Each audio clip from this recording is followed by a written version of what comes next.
Your AI agents are leaking your data right now, and you have no idea. In 12 months, regulators won't care if it was a human, an agent, or your dog that caused the breach. They're still gonna fine you into oblivion. Every Claude subscription you handed out, every cursor seat, every let's just try this MCP server real quick, all of it is a paper trail you can't see. The company that figures this out owns the next decade of enterprise software. So you're a founder building in healthcare, legal, or fin services, you don't need to invent the security stack, but you do need infrastructure to ship your wedge 10 times faster. So if your agents are working while you sleep, who exactly is accountable when they make a decision you didn't approve? Welcome to AI for Founders. I'm Ryan Estes, and today we're sitting down with the Chief Strategy Officer of a private equity-backed unicorn protecting data for the most regulated companies on Earth. You'll learn how a marketing operator turned himself into a builder in 12 months, why the gap between intent and data just collapsed, and how to position your startup so the next compliant wave lifts you instead of drowning you. This is for founders shipping in regulated industries, AI agent builders, and operators who refuse to get caught flat-footed. Slide into aiforfounders.co like a saxophone solo, you'll get it. Our newsletter is the cheat sheet your competitors wish they had. It's dropped weekly with surgical precision. Subscribe before your future self files a complaint about how late you were to the party. And if this episode lit a fire under you, leave a review, because every 5-star rating is a high five from across the internet, and I would really appreciate it. Thank you. All right, let's get into it with Tim. Tim, how you doing? Welcome to the show. I'm good. Thank you, Ryan. Appreciate it. All right, here's the challenge. So just talking before we started here, we're both huge jazz fans. Or should I say jazz nerd would be probably more technical. Jazz nerd is more accurate. So the challenge is to rope jazz metaphors through this whole conversation as much as we can. Sure. Before it gets I'll irritating. do my best. That's a good idea. Awesome. Let's talk about your company and your role within the company. We're talking about Kiteworks, and people can find Kiteworks at kiteworks.com or just Google it. It is a venture-backed unicorn. So we're going to talk about the company. We're going to talk a little bit about you, and I want to talk about the really kind of innovative AI tools that you have coming for your customers, which sounds really interesting. So kind of give us an introduction to Kiteworks and your role there. Yeah, and just slight nuance, but PE-backed, not venture-backed. It's pardon me, Claude got it wrong. No worries. It's actually interesting. I was at we have two main private equity companies that are backing us, Sixth Street and Insight Partners, pretty well known in the tech ranks. But I was at a conference that Sixth Street had, and you looked around. It was a CEO, chief strategy officer, chief financial officers, and you looked around, and everybody in the room at the CEO C-level that was there was kind of like me, like late 40s, gray hair, been down the road a few times, a lot of mistakes, kind of a deal. And if you go to a venture-backed company conference, everybody's like 27 to 38 and just a lot of energy. It's a very different dynamic. Those two types of funding organizations really target different types of companies. That's the only reason I set it up. And to say that in the context of Kiteworks, so Kiteworks has been around as a business for 23, 24 years, but it was formerly Kiteworks, the artist formerly known as Excellion. Does that count as my first jazz reference? Because I said artist. I mean, Prince is kind of. I'm following. Okay. So artist formerly known as Excellion started out as a secure file transfer company. They were in the Gartner Magic Quadrant as enterprise file sync and share. That's sort of got commoditized as a technology and as an industry. Magic Quadrant went away. A lot of stuff went away. But the company at about, I'd probably say it's year 15, was generally struggling. It was $30 million in revenue, was sort of losing money, to be honest. And the board brought in the now current CEO, Jonathan Yaron, and he saw what was under the hood of this. And he came from the Israeli secret unit, secret service unit, I guess. I'm not sure exactly what it's called, but it's 8200. And he spent his life looking at signals. And he saw under this technology the ability to look at visibility, see signals of how data was moving in and out of an organization, and realized that there was a there that wasn't quite getting to market, and brought in this vision of expanding the platform to cover all methods and unify all methods in which data moves in and out of an organization, which, again, harkens back to his 8200 to sort of say, like, data's moving over here. What does that mean? Data moving over here. And so he built out the platform to cover not just file share, but email as a channel, managed file transfer, APIs, secure file transfer protocols, basically any way that data could move in and out of an organization. Built out that platform to cover all of those systems. And I came on 5 years ago now. I came on actually as the chief marketing officer. And there was a little bit of brand confusion in the market because the company was still called Excellion, but they had this product, this platform that was called Kiteworks. And actually some of the market thought that Kiteworks was competitive to Excellion. So there was just general brand confusion. I said, look, Excellion's kind of a weird word. It's hard to say, it's hard to spell. Nobody remembers it. And you're sitting on this nugget of a brand called Kiteworks. Although it's a weird name, it doesn't really reflect what we do. People know what it is. So let's elevate the brand of this platform, Kiteworks, to the name of the company. Was able to convince them to do that. That turned out to be a good idea. Much more brand recognition. And from that time on, we've been able to extend the vision through fulfillment of his ideas, create a policy layer on top of all of those different channels.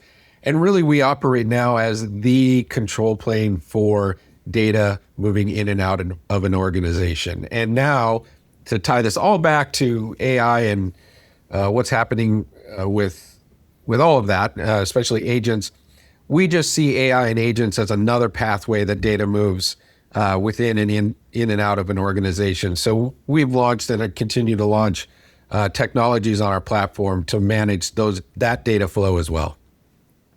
Nice.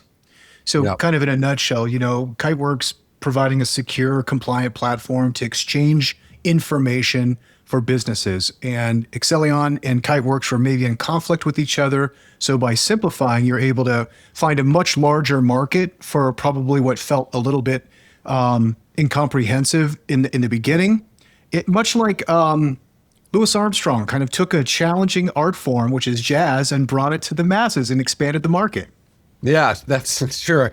We're more like let's call it like a Herbie Hancock sort of fusion jazz scenario for a while, but I think we've smoothed it out. And look, honestly, the data challenge, the data security challenge is the challenge. Like, if you think about all security in sort of a historical capacity, they've been putting security layers on the perimeters, on the cloud, on the endpoints. It's all about like infrastructure security, but at the end of the day, it's all focused on protecting data.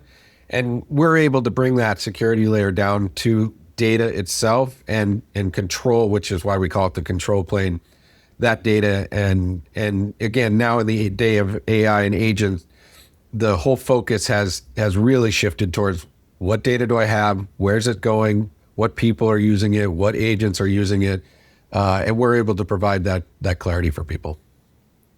And now more than ever, truly. I mean, you guys are in a great position because, the data flowing off my desk is kind of insane. I'm like, how is it possible that I've maxed out, Claude Pro and it's Wednesday? Like, dude, it's bananas, So it's essential work for companies, and you guys have seen explosive growth.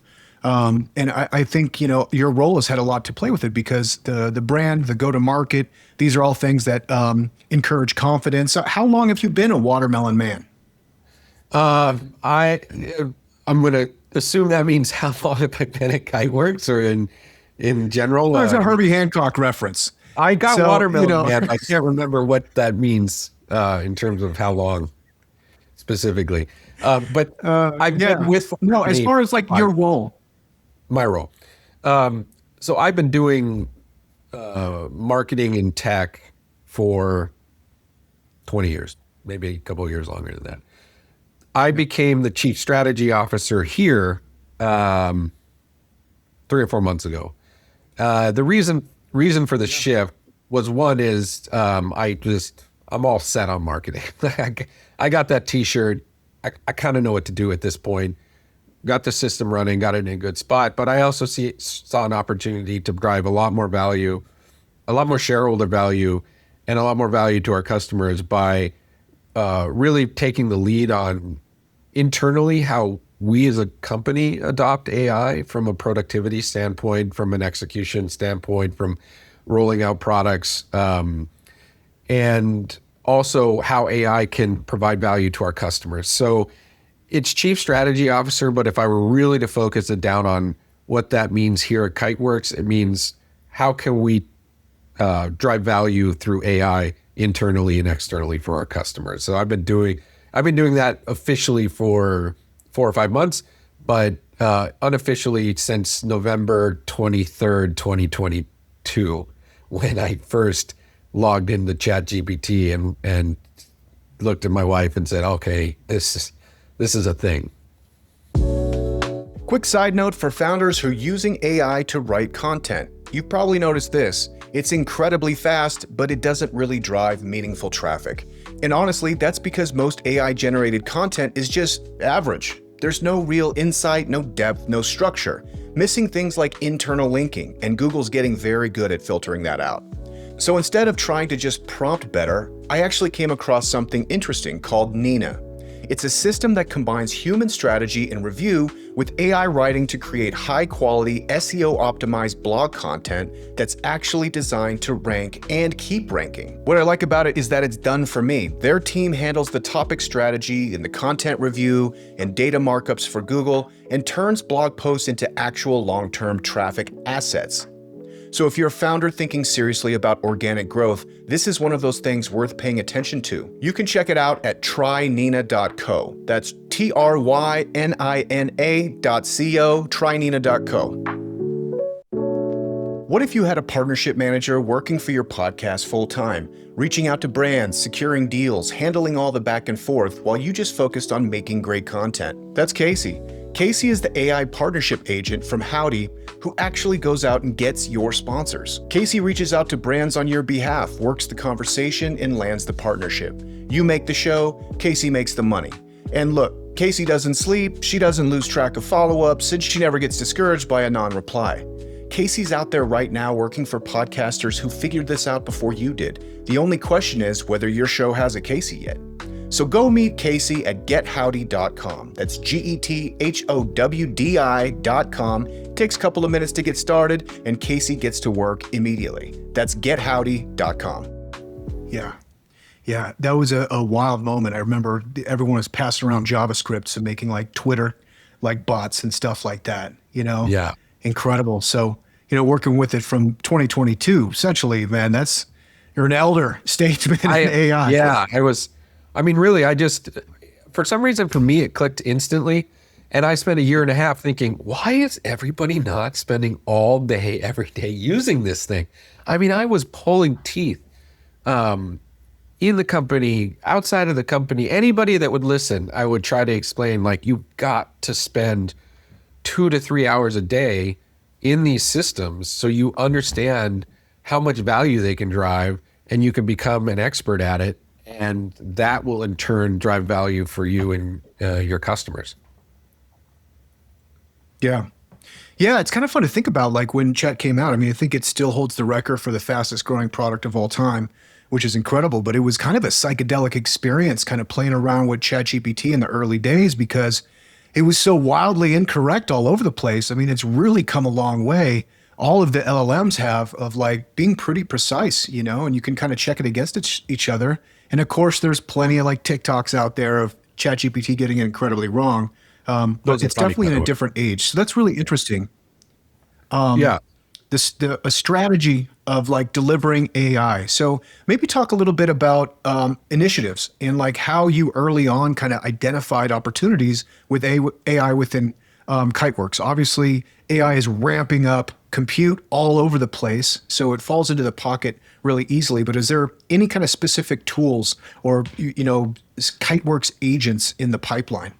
Yeah. So there's a couple ways I could talk about this. I think I'll talk about it in that context. And if you want to wax philosophic about AI from a productivity standpoint, happy to do that as well. But, like I said at the beginning, I just look at AI. Let me back up. So if you think about SaaS in general, it's a layer that sits between someone having intent and data. And now the someone has become someone in something, intent and data. And as you know, with phrases like SaaSpocalypse and all of that type of stuff, that layer in between is changing dramatically. So before you had to sort of understand how to use different software, there's entire professions that blew up around software leverage, how to create a better marriage between intent and data using specific types of software. You saw people whose job titles had the name of the software in it. You go to any company and there's entire divisions of people with the phrase Salesforce in their title. And it's really because there was just all of that complexity of these SaaS tools in order to get the value out of connecting intent with data. And that complexity is, for all intents and purposes, gone. And there's people's comfort levels that are keeping this sort of historical SaaS model alive. But when you get a cohort of people who understand that complexity is gone and can look at an AI system and say, you know what, I can just connect my intent with this set of data using Claude and strip away all requirements of understanding how a particular software works and just use natural language to leverage the data, you get a complete democratization of data leverage and intent, and you scale out the ability for people to do good things with data, but unfortunately also bad things with data. And they're doing this through the proxy of AI agents. And so for us at Kiteworks, when we look at data as the end game of what we need to protect and what we need to allow enable customers to protect and control, we see that in order to do that in the age where anybody can spin up an agent to leverage data, you have to put controls and guardrails at every single data layer based on the different types of agents that are out there. So we rolled out a technology and a control plane that maps individual assets to individual agents in sort of, and I'll just dumb this down as much as possible just to get the point across. This Excel sheet, yes, no, this agent in terms of use, access, and sharing capabilities. This Word doc, yes or no, access, sharing, and use with this agent, and all that matrix, so that we can help our customers really get control over their data as assets and their agents that are going to be leveraged by their employees to ensure that they protect the data and they remain compliant. So we rolled that out 3 or 4 months ago, and we're getting a lot of great uptick and real positive response, because that is a real challenge for companies right now. It was a little long-winded, but I think I got there at the end. You did. You nailed it. And I'd love to talk about this too, because everything is moving so quickly. And so when we're talking about compliance and guardrails, this is stuff that's not really probably going to come to fruition for 12 months until kind of like there is some kind of like legislation or the rules start to stack up. It'll start to filter out. So what companies are then going to be responsible for is auditing like all this agentic stuff that they were doing to make sure they were compliant. And if they don't have that kind of like end data now, like what are they going to do in 12 months when they're, hey, what have you been doing for the last year and a half? Yeah. So it is like kind of, there's a CYA component of like jumping on board of this really, really quickly, as fast as, because we're talking like what? It was probably 6-7 months where everyone's like, okay, GPT subscriptions for everybody. And then everyone was like, okay, actually Claude Code subscriptions for everybody. Okay, what are we doing with OpenClaw? Like, and all this stuff is going to, over time, they're going to start to be like, hey, these things were out of compliance or these things weren't governed properly. We're going to need to go back and you're going to need to report on that. So having some of that insurance now is probably really important. Yeah, exactly. I mean, it's a real bitch's brew of problems. If you think about it from a regulator's standpoint, and here's the thing: regulators don't give a rip what caused the data exposure. It could be an orangutan, an agent, it doesn't matter to them. They just know that this set of data has PII, PHI, CUI, all the I's, and that it can or can't do these things in an ecosystem. And so companies need to really understand that, there's no regulations yet on agents. There will be eventually, but there are still the same regulations on data, and they don't care what entity caused that exposure, and you're going to get fined. So any sort of policy constraints that those regulations dictate that our customers have been applying to their data sets with people just need to be done with agents as well. Yeah, 100%. Yeah, and with compliance, you don't need a weather report to see which way the wind's blowing. That's what I'm saying? That's a good stretch to jazz fusion of the 70s. I like that one. The fusion theme is fun. This is good. You like the fusion jazz. Yeah. Yeah, I like it. It's good. That was kind of my intro. You got to, Miles Davis, the stuff he was doing in the late 70s, and then, Pharoah Sanders and all those guys. This is good stuff. Yeah. What's Weather Report was Steve Winwood? Is that who spun out of Weather Report? Oh, it's been a while since I've listened to those guys. I think he did. It was like Wayne Shorter and Jocko. Yeah. You know the story about Jocko, how he died? No. Rumor has it he was a real asshole, basically. And he mouthed off to the wrong bouncer at a bar, and the bouncer beat him to death. I think he kicked his head. Yeah. It's kind of I don't know that. I'm struggling to tie that to data security, but it's a fun story. It's a fun challenge. It's very two different pockets of my brain trying to shake hands here. Yeah, balance that out. Yeah. Nice. How about a little bit more about you? It's to go from kind of more of a maybe sales and marketing all the way into strategy and AI. That's a bit of a stretch. Talk a little bit about that journey and kind of why you ultimately wanted to go in that direction, and you found kind of a blue ocean there. Sure. So I think even throughout my career in go-to-market, I've always been a builder.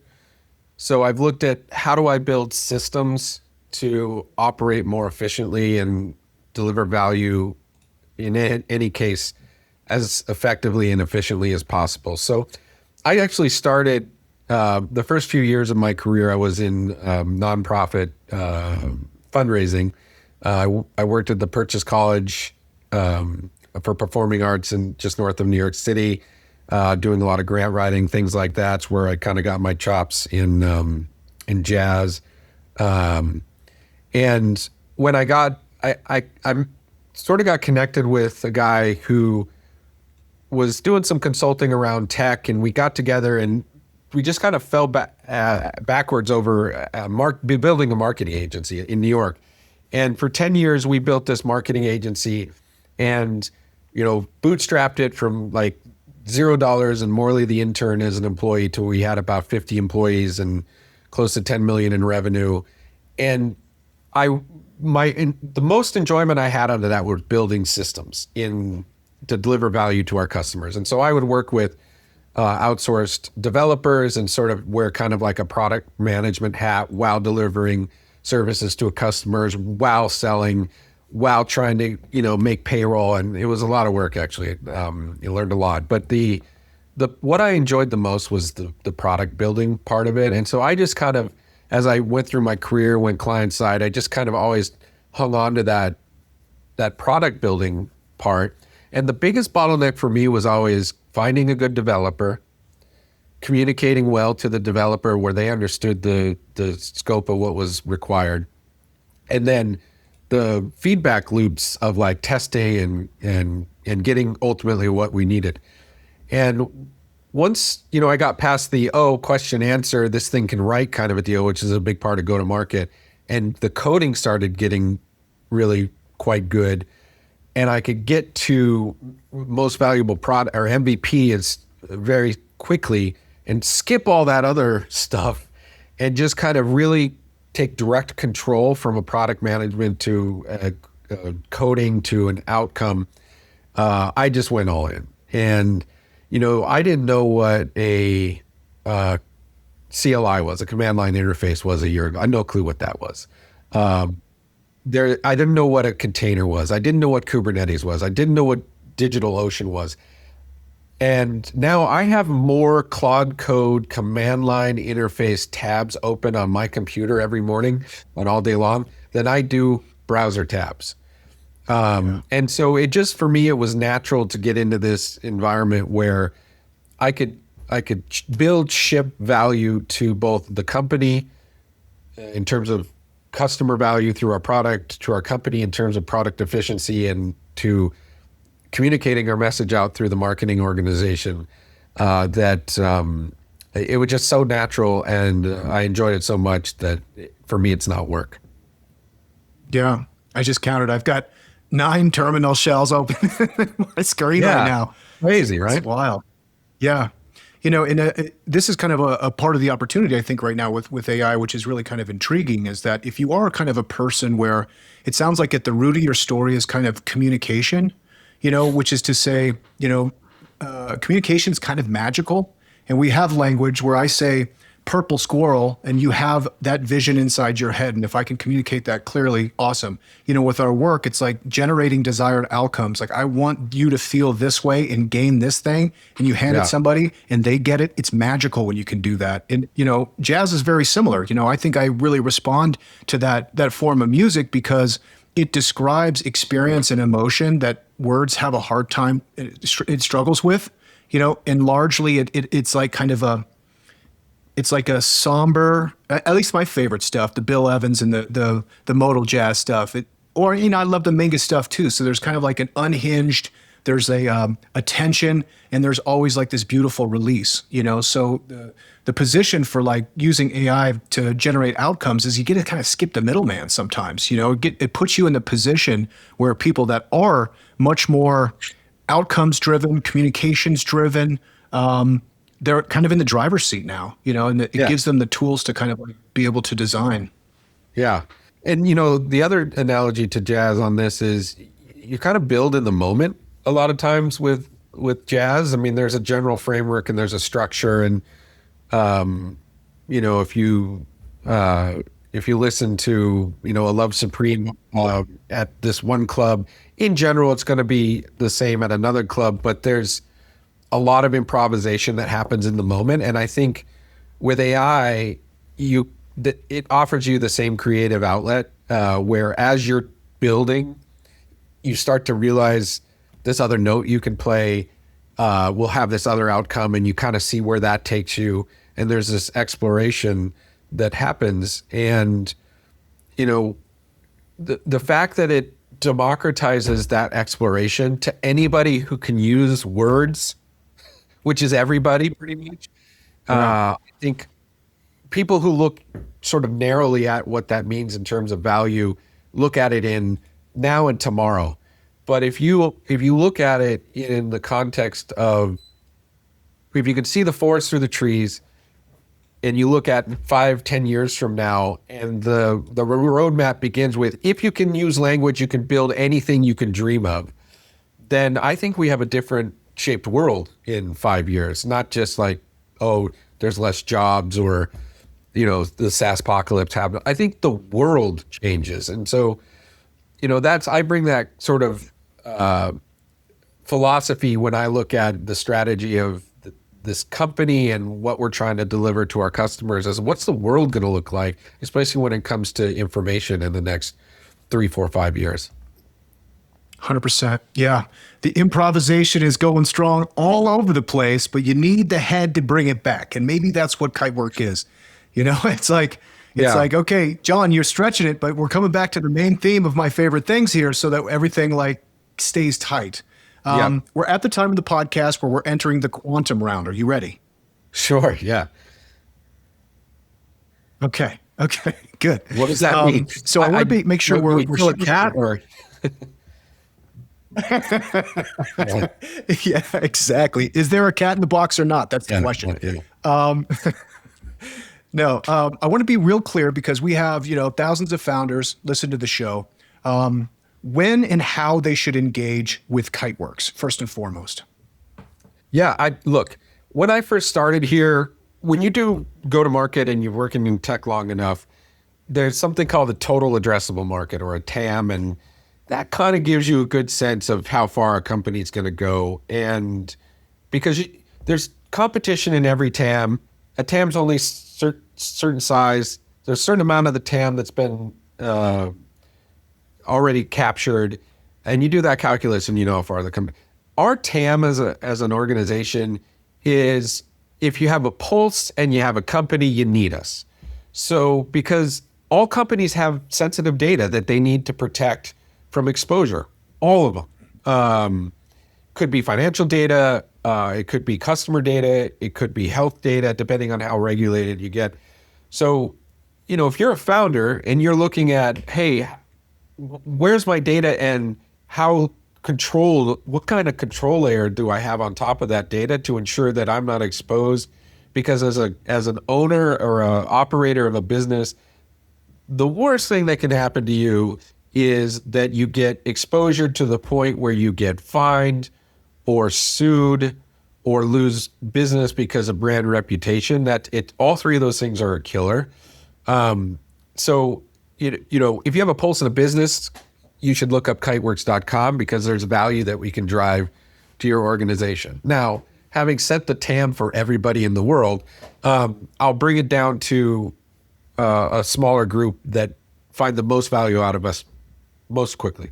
Companies in highly regulated industries, financial services startups, legal startups, healthcare startups,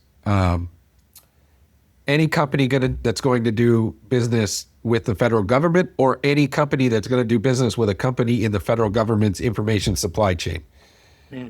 The more sensitive the data, the more regulated the data, the more pressure there is to control its exposure through humans or through agent workflows today. Yeah.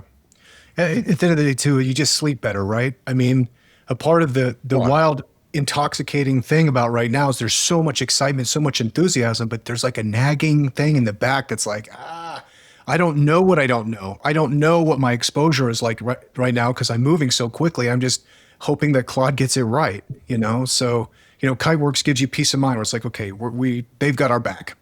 Yeah, 100%. And again, especially in this wild west of AI and agents, you gotta get control on your data. 100%.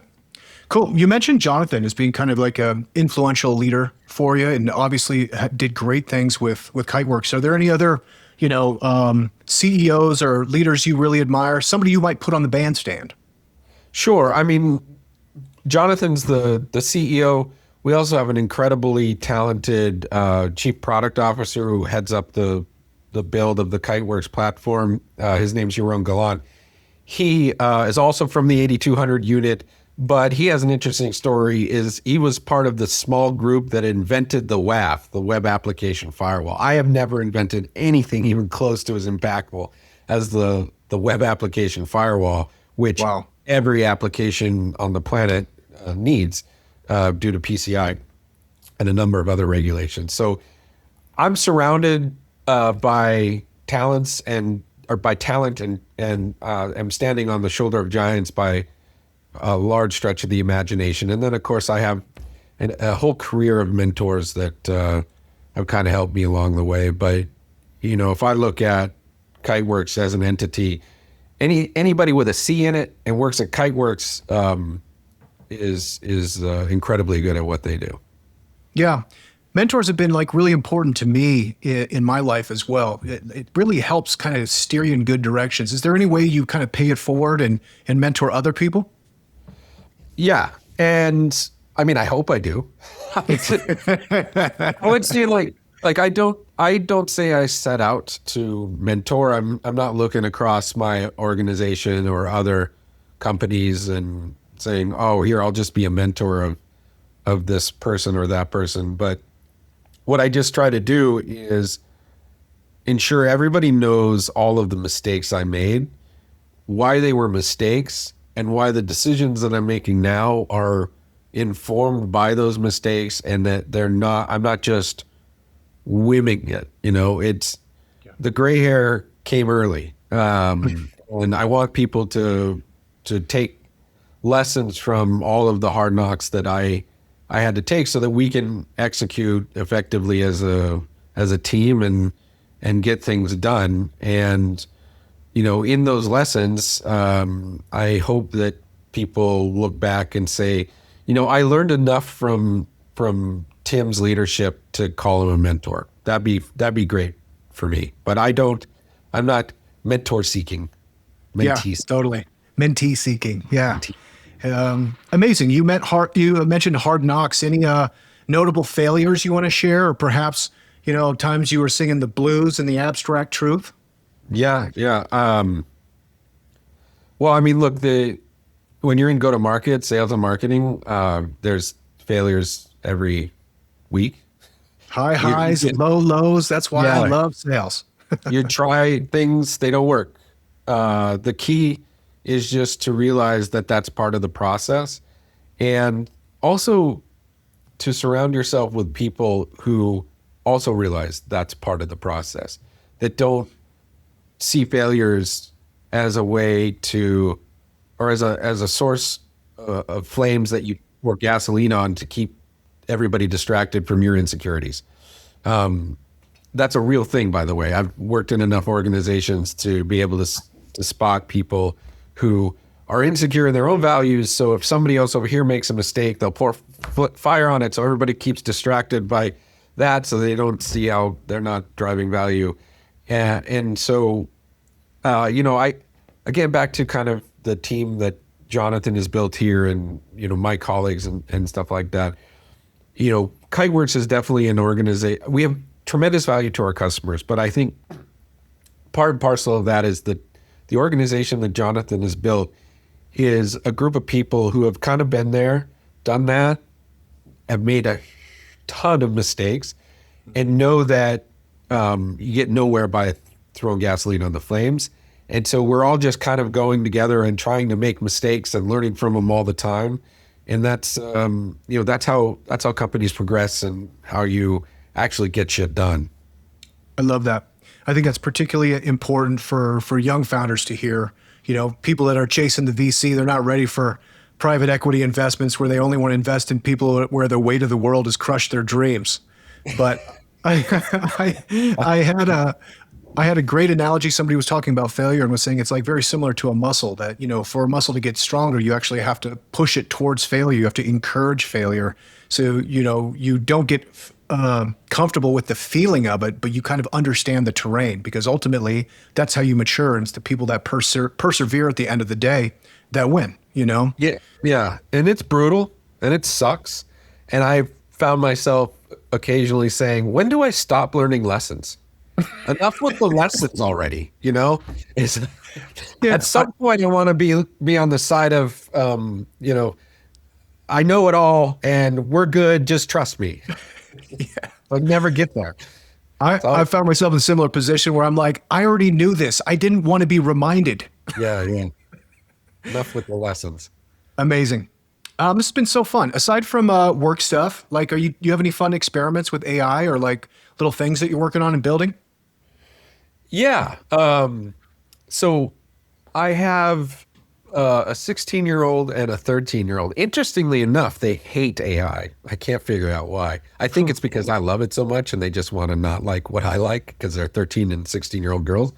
But my wife and I have a challenge balancing all of the stuff we do and all the stuff they do, and coordinating and organizing and planning and all of that stuff. So I built an app that plugs into our Google Calendar and connects to Twilio and connects to Claude. And we have a personal assistant that texts us reminders. We can text the personal assistant back and say, put this on the calendar.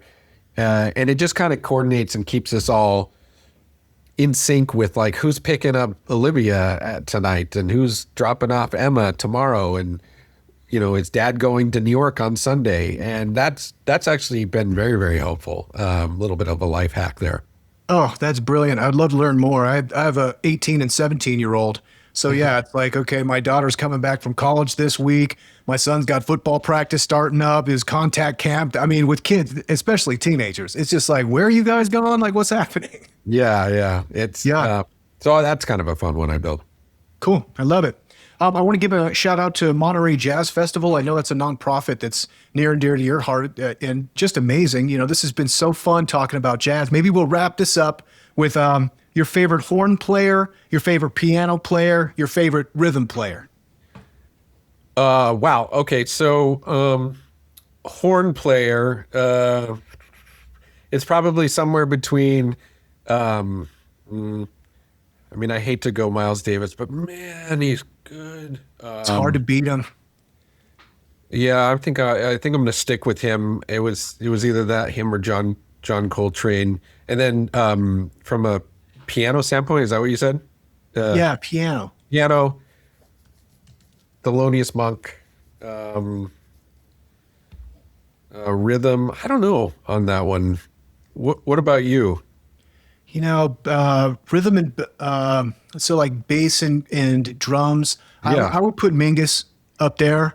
I think his compositions are probably the best, you know, in my opinion. Horn players right now. You know, I've been listening to a lot of Paul Desmond. You know, I kind of slept on Paul Desmond for a long time. Of course, you have Take Five. He's got like this godly sound, but I've been going deep into his catalog. It is gorgeous. I really like him. I like Oliver Nelson a lot. And then piano player, I love Monk. I would probably say Bill Evans, though. I like that kind of moody stuff. I like Vince Guaraldi a lot, too. You know, you got to bring that out at Christmas.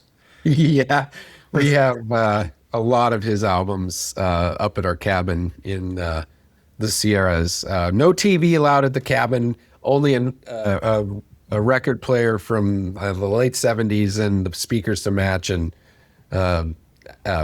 real records, real albums, and we have a lot of Vince Guaraldi up there, so good call. Nice. Yeah. Amazing. It's kiteworks.com. If you have data and you have a pulse, you need to go check it out, kiteworks.com. There you go. Well, take care of you, Tim. This has been awesome. What's the best place for people to connect with you online? I think probably LinkedIn. I shut down Twitter a few years ago. I found myself addicted to it. Shut down Instagram, shut down Facebook. I couldn't do it anymore. But I'm pretty active on LinkedIn. So it's, linkedin.com/Freestone. I can be contacted there. Sweet. And I'll put all the links in the show notes. I'll see if I can get a little musical samples of some of these folks we were talking about. But I loved the fusion angle. It was a blast. Tim, thank you so much for joining me. Yeah, thanks a lot. I had fun, Ryan. Appreciate it.